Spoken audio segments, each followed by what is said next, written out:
Hello, I'm George Thornton, and I'm an advanced Cicerone and BJCP judge. Today, I will be doing a quick sip of the Headband Pale Ale from Verdant. So, a little about Verdant. It's a brewery that is out of England. They've been very much focused on pale ales, IPA, hop forward beers.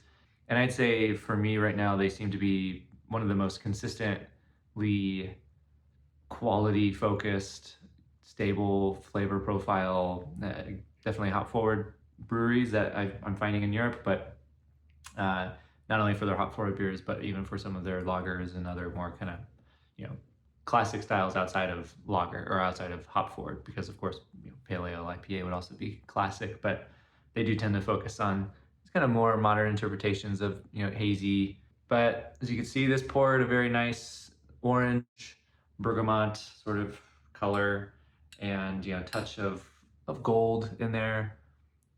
Clarity is low, and but a very nice off-white dense foam stand with a little bit of like kind of frothy peaky mountains up top.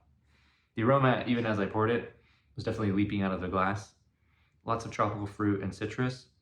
So for the tropical fruit, I'm getting mango, pineapple, papaya, guava, lychee, and on the citrus side, getting more towards like a mandarin orange, like the actual flesh part of the fruit, with a little hint of orange zest. And yeah, it smells fantastic. There's definitely there is a supporting malt characteristic. There's a touch of this bready, biscuity, toasty, almost like burnt sugar, but more like Cracker Jack kind of burnt sugar. But that overall is low. The hop aroma is leading the show here. It's medium plus, and the malt the malt aroma is in that low territory, and definitely picking up some yeast ester, so I can kind of feel that. Um, Even the way it smells, there's this the way it kind of tingles on the nose for me kind of signifies that it's for at least for me, that some of this fruity aroma is coming from the yeast, because there's a sort of volatilized like acid sort of characteristic to it. So, and I would associate that with esters, with some of that fruitiness. So let's go for the drink.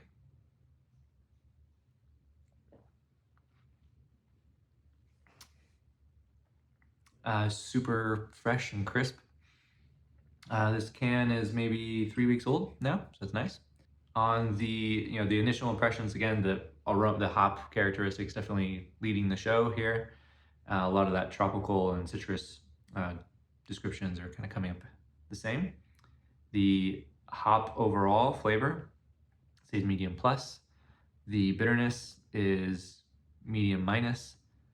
The malt flavor is low, and it still has that bready little touch of honey coming through more on the flavor. The aftertaste is lingering more into the bitterness and astringency.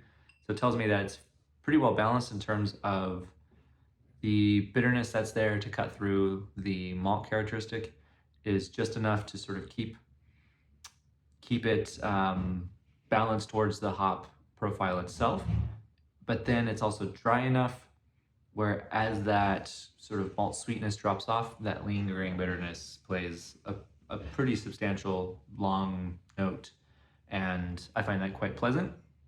And it definitely keeps the beer very interesting. In the absence of that bitterness, I would probably feel that the beer was maybe a little bit boring or a little bit dull. Maybe, it could have all that hop flavor and aroma, but without some bitterness there to kind of help linger, especially when you have a fairly dry finish. Um, it would to me just seem kind of like flabby and just sort of show up with some prettiness, but then no like backbone in there. But this definitely has some nice backbone. And in the BJCP, when we talk about pale ales in particular, we like to look for, it's obviously a hop forward beer, so it should have that, but it should have some nice supporting malt characteristic, and that definitely is here. And yet it's still finishing pretty dry. As far as the beer itself, it's a 5.5% beer. On the hot side, they comment that they're using Citric, Mosaic, Chinook, Columbus, and the same on the cold side. And what else can we learn? On the website, doing some research, I don't think they say it on the can. They mentioned that they use a New England style yeast, which may or may not be their own. They didn't specify. I might dig into that a little bit more. In addition to US-05, which is the sort of classic Chico ale strain, the classic dry American ale strain that you might use if you're making a Sierra Nevada clone, for instance. So I'd imagine the idea there is they're getting a lot of nice supporting tropical pear or tropical fruit plus palm fruit, stone fruit sort of characteristics from the yeast, and then the US-05 is there to sort of give it a dry finish. If you're a home brewer, as far as like how they used it, you might have to do some research. There's probably some articles from them out there talking about it, or shoot them an email. But they might be using the English ale yeast up front, and then maybe with 10 or 20% left in the fermentation, just adding in the US-05 to help kind of push the fermentation along. Or they're putting them together at the same time. It might be 50-50, it might be 75-25. I didn't really do any research on that, but that would be the questions that you would want to ask yourself if you're going to try to replicate this. But as far as overall, I really enjoy this. It's in that alcohol range that I love. 5.5%. I can have one or two, or I can have this and then try something else in that range, and especially if it was like with a meal. And then in terms of food, I feel like you can go in a lot of directions with this. It's bold enough to stand up to a lot of things, but it's light enough to try with something a little lighter. So I would definitely go for like your standard pub food or your standard kind of barbecue food. Whether it's like hamburger, hot dog, that sort of stuff, or if you're thinking pizza, pasta, I'd say go for it. Even something like a bolognese, where it's a little heavier and has a little bit more of that kind of red meat and mushroomy sort of earthiness to it, I think would be fine here, at least worth trying. It might be a little touch on the lower intensity side for that dish in particular, but depending on how you prepare the sauce, there might be some room to play around there. So definitely go for that. And then as far as cheeses, I would just go for like the medium density stuff. It'd be fun to play with some cool, like softer sort of like lower intensity blues. Definitely things like white cheddar especially from England. They're from England, so if it grows together, it goes together. That analogy might work. And as far as desserts, I think cheesecake would be awesome with this. Maybe a carrot cake.